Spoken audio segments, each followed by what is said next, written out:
Are you finding yourself stressed out after getting married?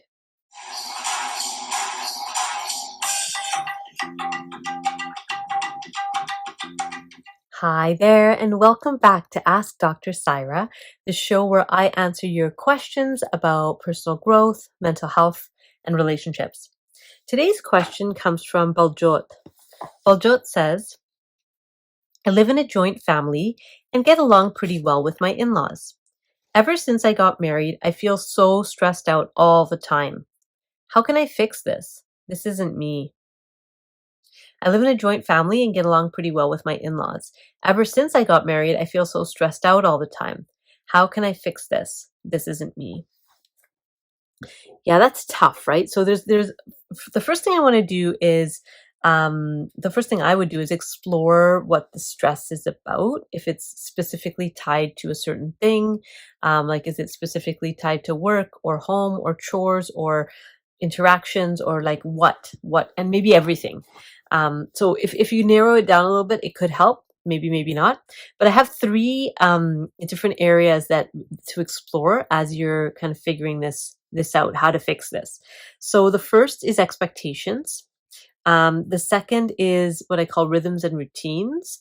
And finally, the self-care. So expectations, rhythms and routines, and self-care. So let's start with expectations. It might be worth exploring if there's some unspoken expectations in the family now that you're living there in the joint family. And so sometimes what happens in this kind of situation where a new member is joining the household, there may be kind of this navigation period where everyone's trying to figure out how the constellation changes, right? Because now there's one more person in the mix, and so it's going to kind of adjust how people relate to each other, how they relate to you, and maybe there's some expectations that are maybe in your own mind, or maybe they've been said, or maybe they're unspoken and you know that they're there. So they could be things around, for example, household chores, right? Are there certain expectations there? And if they haven't been articulated or said out loud, is there a way to maybe figure out what are the actual expectations? Sometimes it's like, oh, maybe I should be doing this, or maybe I should be doing that, or do they think I should be doing this, or are they wondering why I'm not doing that? And so that can actually create a lot of stress because you're not quite sure what you should or shouldn't be doing, how much or little you should be participating in different things that are happening in the household, like cooking or cleaning or hosting, or the different things that happen when you're in a family.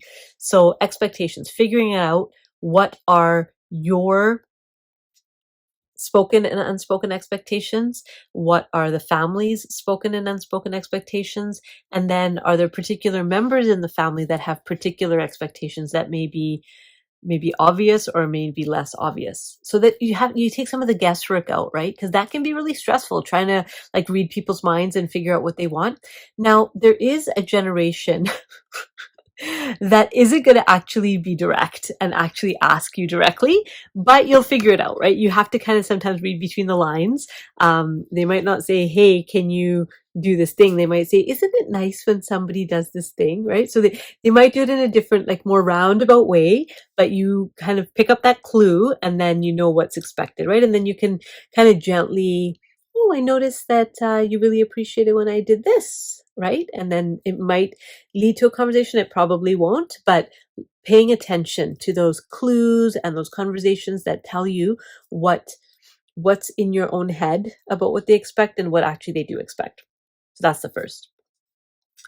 The second one is rhythms and routines. See, since you've moved into the family home, I'm wondering how your rhythms and routines have changed, right? This is a huge rite of passage. Marriage is a huge rite of passage.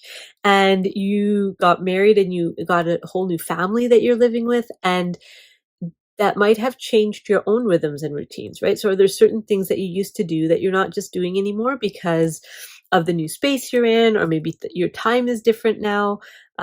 Just the things that used to make you feel good, right?